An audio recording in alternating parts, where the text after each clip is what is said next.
Hi అండి, అందరికీ welcome back to our channel. ఈరోజు వీడియోలో కాకరకాయతో ఒక మంచి టేస్టీ మసాలా గ్రేవీ కర్రీని చూపిస్తున్నాను. చాలా టేస్టీగా ఉంటుంది అండ్ రైస్లోకి, చపాతీలోకి, రోటీలోకి ఎందులోకైనా కూడా పర్ఫెక్ట్గా కలిసి సెట్ అయిపోతుందన్నమాట. ఈ కాకరకాయ కర్రీని మీరు కూడా ఇంట్లో ట్రై చేసిన తర్వాత కాకరకాయతో కూడా ఇంత టేస్టీగా కర్రీని ప్రిపేర్ చేసుకోవచ్చా అని మీకే డౌట్ వస్తుందండి. సో తప్పకుండా ట్రై చేయండి, ఇంట్లో వాళ్ళందరూ కూడా ఇష్టంగా తింటారు. ఈ కాకరకాయ కర్రీని తయారు చేసుకోవడానికి నేనైతే 1/2 kg దాకా కాకరకాయలని తీసుకున్నాను. కాకరకాయకి ఈ పైన ఉండే రఫ్ పార్ట్ మొత్తాన్ని తీసేసుకోవాలి. అంతా క్లీన్ చేసుకున్న తర్వాత ఎడ్జెస్ని కట్ చేసుకొని శుభ్రంగా వాష్ చేసుకొని పెట్టుకోవాలి. ఆ తర్వాత వీటిని రౌండ్గా కట్ చేసుకోవాలి. ఇలా రౌండ్గా కట్ చేసిన తర్వాత మధ్యలో ఉండే సీడ్స్ని తీసేయాలి.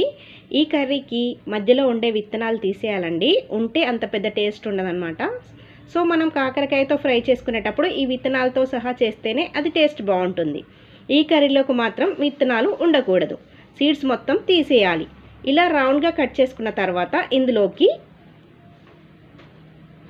చిటికెడంత పసుపు, అలాగే కొద్దిగా ఉప్పుని వేసుకొని ముక్కలకి బాగా పట్టించి పావు గంట నుంచి 20 నిమిషాలు అలా పక్కన వదిలేసేయాలి. ఇలా కలిపేసుకొని ఒక 15 నిమిషాలు పక్కన పెట్టేసుకుందాం. ఒక 15 మినిట్స్ తర్వాత ఈ ఉప్పులో ముక్కలన్నీ బాగా ఊరుతాయండి. అప్పుడు చేతితో బాగా నలుపుతూ ఇలా బాగా పిండేసి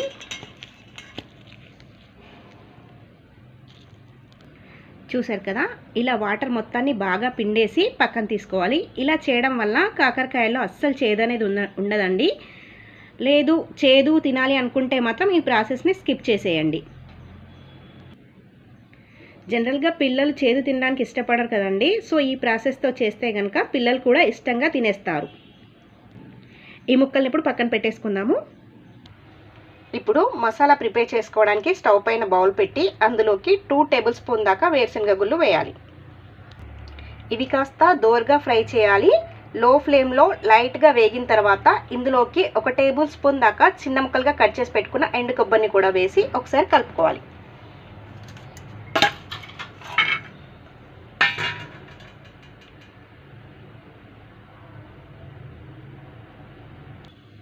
ఆ తర్వాత 1 టేబుల్ స్పూన్ దాకా ధనియాలు, 1/2 టీ స్పూన్ జీలకర్ర యాడ్ చేసుకోవాలి. వీటన్నిటిని కూడా లో ఫ్లేమ్లో 1 నిమిషం పాటు ఫ్రై చేయాలి. ఆ తర్వాత ఇందులోకి ఫైనల్గా 1 టేబుల్ స్పూన్ దాకా నువ్వుల్ని వేసుకొని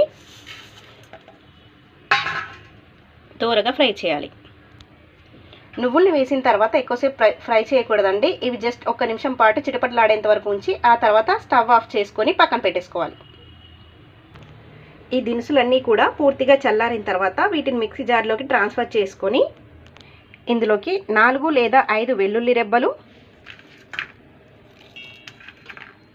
అలాగే ఒక చిన్న నిమ్మకాయ సైజు చింతపండుని యాడ్ చేసుకోవాలి. ఇప్పుడు వీటన్నిటిని కూడా మూత పెట్టి ఫస్ట్ ఫైన్ పౌడర్గా చేసుకోవాలి. చూసారు కదా, ఇప్పుడు దీనిలో కొద్దిగా నీళ్లు పోసుకొని మెత్తని పేస్ట్లా గ్రైండ్ చేసుకొని పెట్టుకోవాలి. ఇలా వీలైనంత మెత్తగా మసాలా పేస్ట్ని తయారు చేసుకున్న తర్వాత పక్కన పెట్టుకోవాలి. ఇప్పుడు స్టవ్ పైన బౌల్ పెట్టి ఇందులో 3 లేదా 4 టేబుల్ స్పూన్స్ దాకా ఆయిల్ వేసుకోవాలి. ఆయిల్ హీట్ అయిన తర్వాత మనం బాగా పిండి పక్కన పెట్టుకున్న కాకరకాయ ముక్కలన్నింటినీ కూడా ఈ ఆయిల్లో వేసి బాగా ఫ్రై చేసుకోవాలి.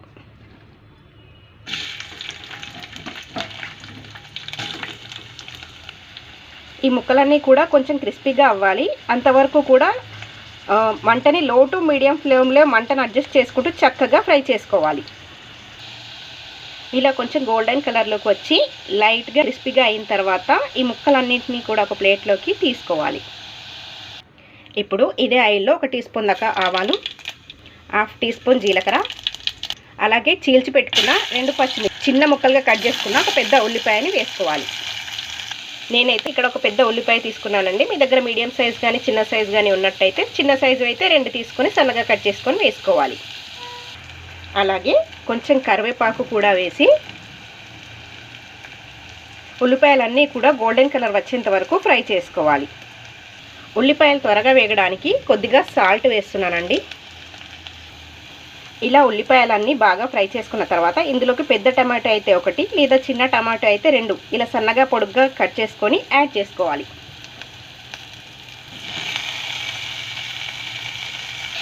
తర్వాత ఒక పావు టీ స్పూన్ దాకా పసుపు, 1.5 స్పూన్ దాకా కారంని వేసుకోవాలి. కారంని మీ రుచికి తగ్గట్టుగా వేసుకోవచ్చు. కారం వేసిన తర్వాత ఒకసారి అంతా మిక్స్ చేసి మూత పెట్టి టమాటాలు సాఫ్ట్గా మగ్గేంత వరకు ఉడికించుకోవాలి. టమాటాలు ఈ విధంగా సాఫ్ట్గా మగ్గిపోయిన తర్వాత ఇందులోకి మనం ఫ్రై చేసి పెట్టుకున్న కాకరకాయ ముక్కల్ని వేసి ఒక 2 నిమిషాల పాటు కుక్ చేసుకోవాలి. 2 నిమిషాల తర్వాత ఇందులోకి మనం తయారు చేసి పెట్టుకున్న మసాలా పేస్ట్ని యాడ్ చేసుకోవాలి. ఈ మిక్సీ జార్లోనే గ్రేవీకి తగ్గ వాటర్ యాడ్ చేసుకొని ఇందులోకి వేసేసుకోవాలి. ఇప్పుడు అంతా ఒకసారి మిక్స్ చేసుకొని టేస్ట్ చూసుకొని సాల్ట్ని అడ్జస్ట్ చేసుకోవాలి. ఇప్పుడు మూత పెట్టేసి మధ్య మధ్యలో కదుపుకుంటూ లో టు మీడియం ఫ్లేమ్లో కర్రీ అంతా కూడా దగ్గరికి అయ్యేంత వరకు ఉడికించుకోవాలి. ఇలా ఆయిల్ని వదులుతూ కూర అంతా దగ్గరికి అయిన తర్వాత ఇందులోకి 1/2 టేబుల్ స్పూన్ దాకా తురుముకున్న బెల్లాన్ని వేసుకోవాలి. బెల్లం అనేది ఆప్షనల్ మాత్రమేనండి. కాకరకాయ కర్రీలో బెల్లం వేస్తే కర్రీ టేస్ట్ ఇంకా బాగుంటుందండి. ఇష్టం లేని వాళ్ళు స్కిప్ చేసేయచ్చు. బెల్లం అంతా కరిగే వరకు ఒకసారి కలిపేసుకొని ఆ తర్వాత స్టవ్ ఆఫ్ చేసేసుకోవాలి. ఫైనల్గా సన్నగా తరిగి పెట్టుకున్న కొత్తిమీరని యాడ్ చేసుకోవాలి. వేడి వేడి అన్నంలోకి చపాతీలోకి సర్వ్ చేసుకోవడానికి కాకరకాయ మసాలా కర్రీ రెడీ అయిపోయింది. సో సింపుల్ అండ్ టేస్టీ కాకరకాయ మసాలా కర్రీ చాలా బాగుంది కదా. మీ అందరికీ నచ్చిందని అనుకుంటున్నాను. మీరు కూడా ఈ వీడియో చూసాక డెఫినెట్గా ఇంట్లో ట్రై చేయండి. ట్రై చేసి టేస్ట్ చేసిన తర్వాత మీ ఫీడ్బ్యాక్ని నాతో షేర్ చేయడం మాత్రం మర్చిపోకండి. వీడియో నచ్చితే లైక్ చేయండి, మీ ఫ్రెండ్స్కి రిలేటివ్స్కి షేర్ చేయండి. మరిన్ని టేస్టీ సింపుల్ రెసిపీస్ కోసం మన ఛానల్ని సబ్స్క్రైబ్ చేసుకోండి.